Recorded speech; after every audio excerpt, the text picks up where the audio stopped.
Muhammad Ali was training for the biggest fight of his life when a father brought his dying 8-year-old son to meet him. The boy was bald from chemotherapy and had weeks to live. Ali held him close and made a promise that would change everything. What happened next is one of the most powerful stories in sports history, and it happened away from all the cameras. It was summer 1974, and Muhammad Ali was preparing for what everyone said was impossible, beating George Foreman to reclaim the heavyweight championship of the world. Foreman was younger, stronger, and had destroyed every opponent he'd faced. He demolished Joe Frazier in 2 rounds. He obliterated Ken Norton. Most experts gave Ali no chance. Some even feared the fight might kill him. Ali was training at his camp in Deer Lake, Pennsylvania, a rustic facility he'd built himself in the mountains. Every day was the same brutal routine. Road work at dawn through the Pennsylvania hills. Hours in the gym working the heavy bag and speed bag. Endless rounds of sparring with multiple partners. Strategy sessions that lasted deep into the night. The pressure was enormous. The entire world was watching. This wasn't just another fight. This was Ali's chance to prove he could still be champion after being stripped of his title for refusing to go to Vietnam. This was his chance to show that at 32, he wasn't too old,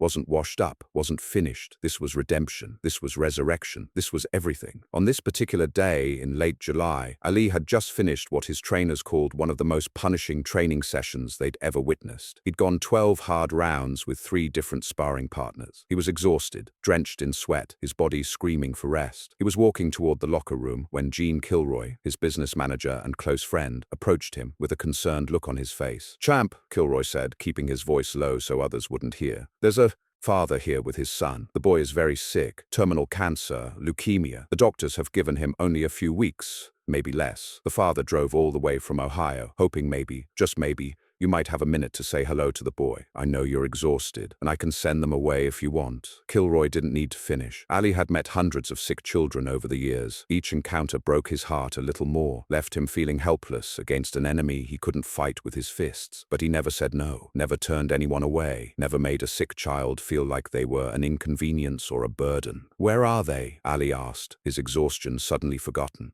"Over by the gym entrance. I told them to wait there, that I'd ask you." "Gene," Ali said, looking his friend directly in the eyes, "you never have to ask. You bring them to me every time. You hear me? Every time." Service to others, Ali believed with every fiber of his being, was the rent we pay for our time here on Earth, and he was determined to pay his rent in full. A few minutes later, the father walked over, his hand wrapped protectively around his son's small hand. You could see the weight of the world on this man's shoulders, the exhaustion of sleepless nights in hospitals, the grief of knowing he was losing his child, the desperation of a parent who would do anything, give anything to save his boy. The boy was small for 8 years old, wearing a baseball cap pulled low. He looked up at Ali with eyes full of wonder and fear, the way sick children look at the world when they're trying to memorize everything before it's too late. "This is Billy," the father said, his voice cracking. Ali knelt down to eye level with the boy. "Billy, it's an honor to meet you." Billy shook Ali's hand with small, weak fingers. He was trying to be brave. "Why are you wearing that hat on a hot day like this?" Ali asked gently. Billy hesitated, then slowly removed his cap. He was completely bald. The chemotherapy had taken everything. "I got cancer," Billy said simply. "Real bad. The doctors say I only got a few weeks." For a moment, nobody spoke. Ali looked at this innocent child who should have been playing and being a kid, and he felt something break inside his chest. Then Ali did what came naturally to him. He opened his arms wide and pulled Billy into a hug. Not a quick, perfunctory embrace, but a real hug, the kind that says, "You matter. You're important. You're seen." Gene Kilroy, who had been standing a respectful distance away, grabbed his Polaroid camera and snapped a photo. The image he captured would become one of the most powerful photographs ever taken of Muhammad Ali, although almost nobody would see it for decades. In the photo, Ali is kneeling on the ground, his massive frame folded down to child height, his muscular arms wrapped gently around a tiny bald boy. Billy's face is buried in Ali's shoulder. Ali's eyes are closed, and you can see on his face something rare: vulnerability, tenderness, a grief so deep it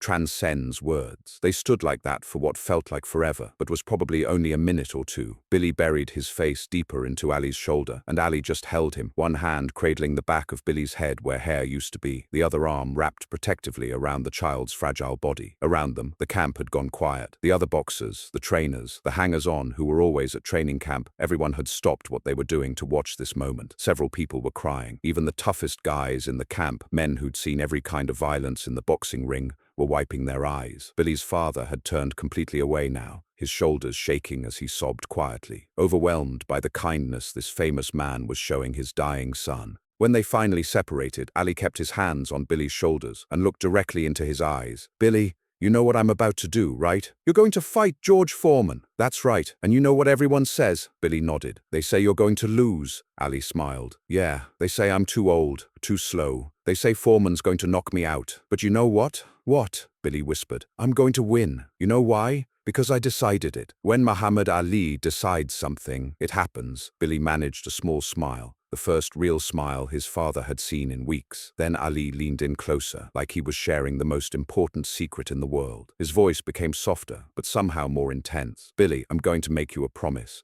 and I need you to make me a promise back. This is serious. This is a real deal between you and me, okay?" "Okay," Billy whispered, his eyes wide. "Here's my promise to you. I'm going to beat George Foreman. Everyone says I can't do it. They say I'm too old. They say Foreman hits too hard. They say I should retire and save myself the embarrassment. But you know what I know?" Billy shook his head. "I know that when you decide something, I mean really decide it, not just wish it or hope it, but decide it in your heart. You can make it happen. I have decided I'm going to beat George Foreman. Not because it's easy, not because people believe in me, but because I decided it. And when Muhammad Ali decides something, it becomes real. That's my promise to you. I will beat George Foreman. Write it down. Remember it. I promise you." Billy's eyes filled with tears, but they weren't sad tears anymore. They were something else. Hope, belief, something he hadn't felt since the doctors first told him about the cancer. "Now, here's what I need you to promise me," Ali continued, his hands still firmly on Billy's shoulders, looking deep into the boy's eyes. "You got to beat cancer, not try to beat it, not hope to beat it. Beat it. You gotta fight this cancer the exact same way I'm going to fight George Foreman. You understand me?" Billy nodded, tears streaming down his cheeks now. "I want you to wake up every morning and say to yourself, I'm Billy and I'm a fighter. I'm gonna beat this cancer. You say it even when you don't feel good, especially when you don't feel good. You say it when the medicine makes you sick. You say it when you're scared. You say it every single day. Can you do that for me?" "Yes," Billy said, his voice quiet but determined. "I can't hear you," Ali said, but he was smiling now, that brilliant Ali smile that could light up the darkest room. "Yes," Billy said louder. "Still can't hear you," Ali teased, and now Billy was almost laughing through his tears. "Yes," Billy shouted, and everyone in the camp who was watching started clapping and cheering. "That's what I'm talking about," Ali said, pulling Billy in for another hug. "Now, I want you to promise me something. Say it out loud so everyone can hear. I'm going to beat cancer." "I'm going to beat cancer," Billy repeated, his voice still a bit shaky. "Say it like you mean it, like you're the champion." "I'm gonna beat cancer," Billy said, stronger now, more confident. "Louder," Ali encouraged,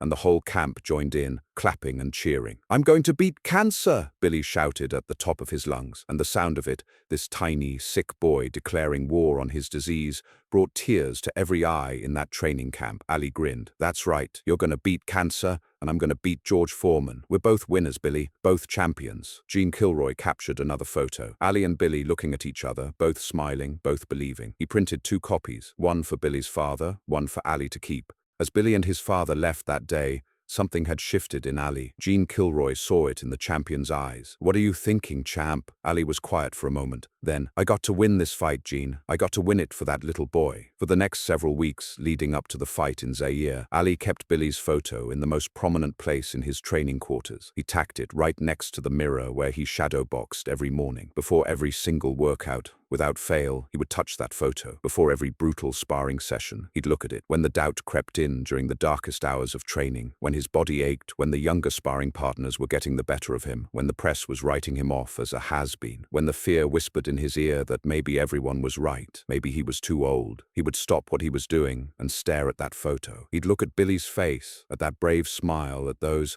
believing eyes, and he'd think, that little boy is fighting cancer right now. He's in a hospital somewhere, sick from chemotherapy, probably in pain, probably scared. But he made me a promise. He said he's going to beat cancer. How can I, Muhammad Ali, complain about being tired? How can I quit when that boy isn't quitting? Angelo Dundee, Ali's trainer, noticed the change. Ali trained like a man possessed, Dundee later said. Like every punch was for someone who couldn't throw punches anymore. On October 30th, 1974, at 4 a.m. local time in Kinshasa, Zaire, Muhammad Ali did what nearly everyone said was impossible. Using a strategy he called rope-a-dope, He absorbed George Foreman's powerful punches for 7 grueling rounds, leaning against the ropes, letting the younger, stronger man punch himself into exhaustion. Foreman threw everything he had at Ali: massive hooks, devastating uppercuts, body shots that would have felled most men. But Ali covered up, protected himself, and most importantly, he endured. Then, in the 8th round, when Foreman's arms were heavy and his legs were tired, Ali saw his opening. He came off the ropes like a man reborn and unleashed a combination